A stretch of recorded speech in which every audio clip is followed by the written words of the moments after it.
this is a pretty interesting bunch of schedules. Now, some of this stuff is already leaked out, but man, when you look at these things in their totality, it's going to be really interesting in the SEC, and it is going to be hard to go undefeated. And I realize everybody wants them to go to the 9-game conference schedule. I still think they're going to, because I think it's not smart to have Texas and Texas A&M in the same league and not have them play every year. So I think they'll ultimately go to a 9-game conference schedule to accommodate that, or they will, I guess, maybe do what the Big Ten does and say, you guys who really want to play each other every year, you can, and then other ones don't have to.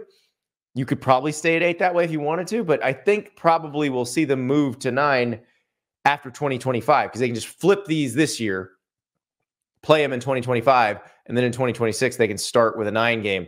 But I mean, it is a bunch of bangers, and Cupcake Weekend is dead, guys. Remember, the SEC established Cupcake Weekend more than a decade ago.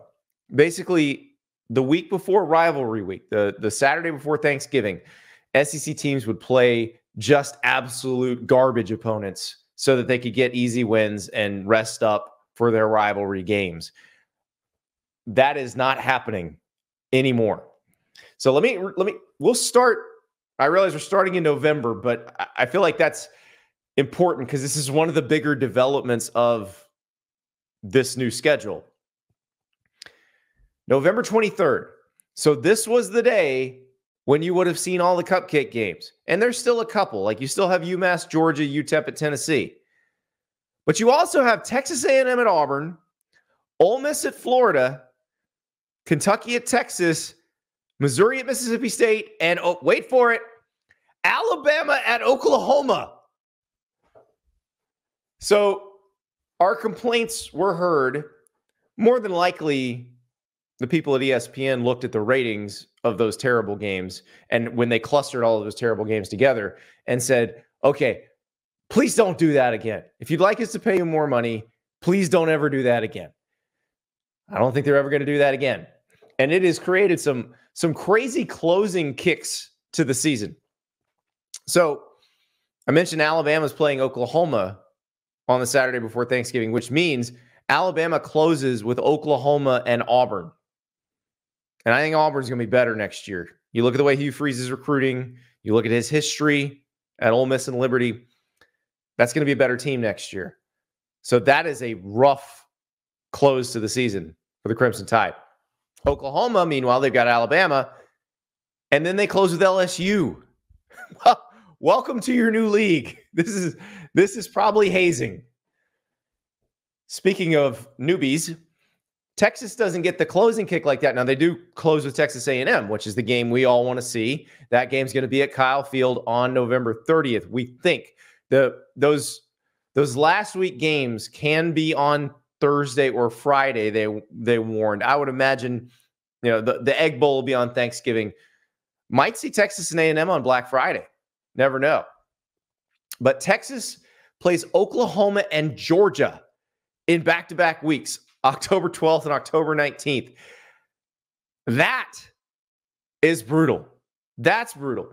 But you've got good non-conference games, and I'm very curious to see how these good non-conference games marry with these new, much tougher conference schedules, because I want to see all these games. Like, I want to see Texas, Michigan. I want to see Alabama, Wisconsin. These are all games that are scheduled. LSU's playing USC and UCLA, apparently trying to win the Big Ten title.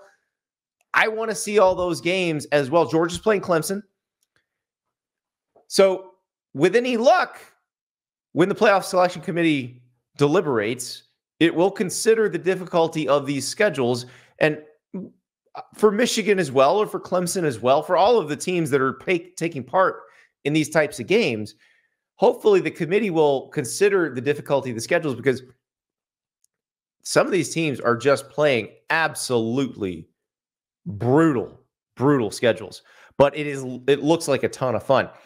One that does not look like any fun at all, none whatsoever, is the back half of Florida's schedule, or the back 5/12 of Florida's schedule. So starting with the Georgia game in Jacksonville on November 2nd, Florida goes Georgia, at Texas, LSU, Ole Miss, at Florida State. We've talked multiple times about how Florida's 2024 schedule might be the toughest in the country. There you see it in black and white, how difficult that is. That does not include games against Tennessee. They got to go to Mississippi State. Florida, always weird things happen to Florida and Starkville. Billy Napier, that class you're signing right now better be really good. Those dudes better be ready to play. Graham Mertz, who was on the show last week, get ready because you are going to run the gauntlet. Chris Callahan in the chat. This is the reason why it's great to have a 12-team playoff, better games. I hope so. I hope you're right, Chris. I hope the committee takes that into account as they're selecting the games. Don't just say, well, this team has one loss or is undefeated because they played an easy schedule. And look, we've now seen the whole Big Ten schedule. We've now seen the whole SEC schedule. I think we can ask the question legitimately, is anybody going undefeated? I don't know if anybody is. I think there's probably a better chance if you get a really good Ohio State or Michigan going undefeated in the SEC or in the Big Ten. But I'm looking at these SEC schedules, and I just don't see anybody going undefeated. Now, granted, there's going to be special teams like that 2019 LSU team, which played a very tough schedule. They went to Texas. The SEC West was very strong that year. That's a tough schedule, and they got through it undefeated. But it will be absolutely brutal, and you will have to have an incredibly special team to go undefeated. And even then, if you do, you run into the same problem the Patriots did that year. They went 16-0. The gauntlet of the playoff is also a problem. Like, you can be undefeated. Let's say you go undefeated through this SEC. You're 13-0. You've won the conference title. You have a bye into the playoff. You still got to win 3 games to win the national title, and they're all going to be against somebody good. So that's the hardest part with this is how does the committee reconcile the fact that undefeated is probably not something we're going to be talking about anymore. It's just not an issue anymore because we're not going to see many of those teams. Like the Florida State 13-0 discussion this year, them getting left out, probably not an issue because if there's a 13-0 team, it might be the only one in a given season. Now, we'll see with the ACC because they're not changing their membership, but a lot of these ACC teams are going to play tougher schedules. Florida State's always played tough non-conference schedules. Clemson's always played tough non-conference schedules. And again, I hope that's what the committee is considering so that instead of just saying, well, if you're 11-1 or 10-2, you made the playoff, the quality of the 10-2 should matter. The quality of some 9-3 should matter, depending on who you played. It's going to be a tougher decision for the committee. That's something we've talked about a lot in the wake of that decision where Florida State was left out. They are going to be making these decisions on a different level because it's not just 4 and 5. 4 and 5 matters because that's who has a bye-in, who has to play an extra game. 8 and 9 matters. That's who has a home game and who has to go on the road. 11 and 12 will matter because that's probably the last at large at number 11. And then the highest ranked group of 5 will matter because that's getting into the playoff or not. Icebox, SEC is known for great games. Goodbye cupcake schedules. Yeah, goodbye. And also goodbye boring schedules because the SEC West, I think you can pretty much say for the last 10 years, has been a gauntlet for everybody who is in it. Everybody who is in the SEC West played a tough schedule. The same can't be said for the SEC East. But even with the SEC West, which was tough, it got boring. The SEC East got very boring. Like the home schedules at Georgia and Florida, because they play each other in Jacksonville, the teams that would come to them, it was so dull because it was always going to be the same mix of Vanderbilt, Kentucky, Missouri, Tennessee, and South Carolina. Now, everything is mixed up. You can get Texas A&M, you can get Texas, you can get Oklahoma, you can get LSU, you can get Alabama, you can get Auburn. That makes this so much more exciting for a season ticket buyer. And I think that's one of the reasons why they did this. That's the getting rid of divisions thing makes competitive sense in the other leagues because you want to make sure that you have two very good teams playing in your conference title game so that probably both of them get into the playoff. The SEC most years, the champion of each division was at that level. Not always, but most years. But this way, you take the divisions away and it just spices up the home schedules. If I were a season ticket buyer at an SEC school, I would be so pumped about what is coming in. And I feel the same way at the Big Ten. I mean, the Big Ten schedules had gotten so stale. You look at the ones for next year, they're so much fun. Like, I'll give you an example. Wisconsin, which is playing Alabama at a conference. They have the Crimson Tide coming to Camp Randall. They go Alabama and Oregon in consecutive weeks. It's going to be awesome. This is going to be awesome. So, Angel, Alabama, Georgia, they're going to have 2 losses. Yeah, they might. They might have 2 losses. And here's the other piece of that. One of those teams might go 10-2, might not go to the SEC championship game, might win the playoff. Crazy what happens when you let them all play on the field. Steel, Oklahoma will have to play hard this season to make the play. Oh, every one of them will have to play hard. I mean, we just talked about Oklahoma closes with Alabama and LSU. It's incredible how much fun this is going to be. Now, I was hoping what the SEC would do. They got this 2-hour schedule reveal show. I was hoping what the SEC would do is start dropping some times on us. Because one of the things about all of the games now being in the same family and networks, remember before CBS got the first choice, and then all the other games were on Disney ESPN properties. Now they're all on the Disney ESPN properties. So theoretically, they can reveal times much earlier. This is something that some of the ADs in the SEC said they were thrilled with, because one of the biggest complaints they get from fans is that they can't tell them when the game's going to be until 11 days out and sometimes 6 days out. So I was hoping they'd throw some times at us. They'd be like, okay, Alabama, Oklahoma is going to be at 7:30 on the night of November 23rd. But we don't have that quite yet. But I do think we're going to get those times earlier than before.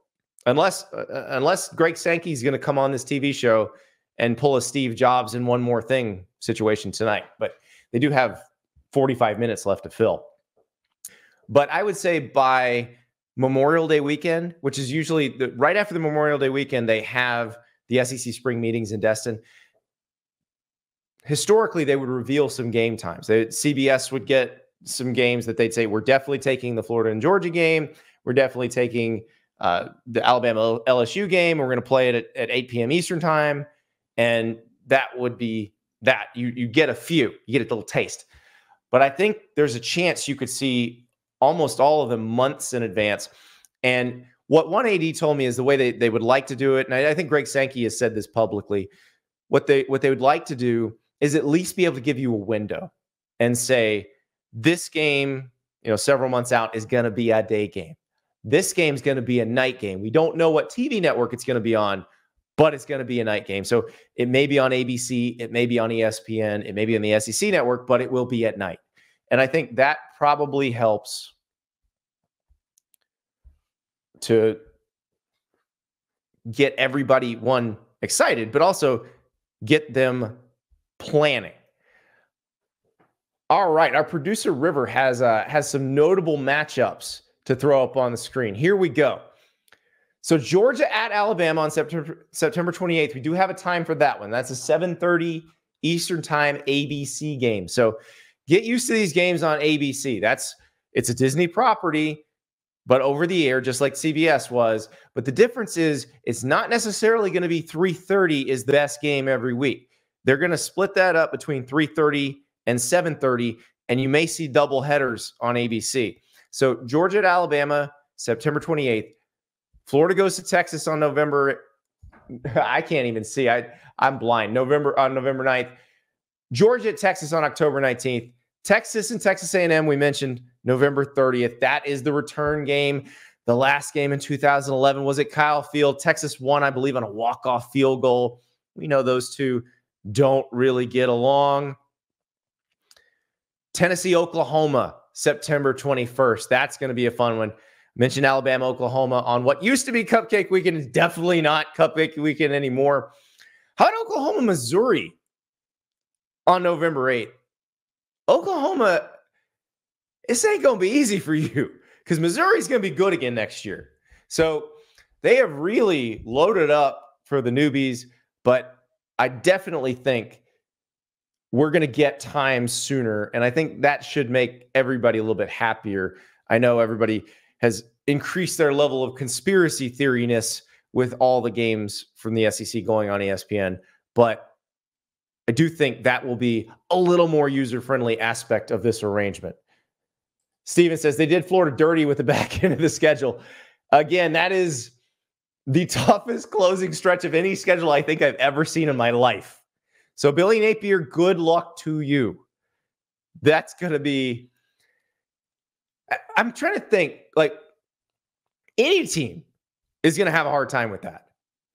But Florida coming off of 5-7, given what they've lost in the portal, how deep is Florida going to be to handle that level of gauntlet in the second half of the season? That's the most brutal part of it.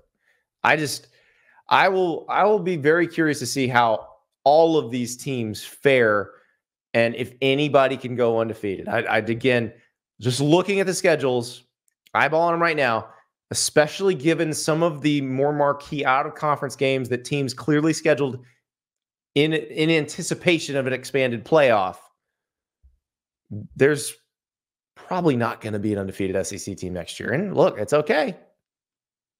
It's okay. It's going to be fun. I'm excited. I'm excited. This is a very newsy day in college sports. Normally, we'd be starting with a bunch of other stuff, but that was such a big deal. And again, if you are a wedding planner in Alabama or Mississippi or Georgia, I'm sure your phone is ringing off the hook right now because all everybody wanted to know, when are the open dates? And in fact, there are 2 open dates for each team. So now you have options, at least. If your church is booked on one open date, hopefully you can get it for the other one. Thank you so much for watching. Just a reminder, subscribe to this channel right here so you never miss an episode of Andy Staples On 3. And oh, by the way, watch all the other great videos on the On3 Sports YouTube channel.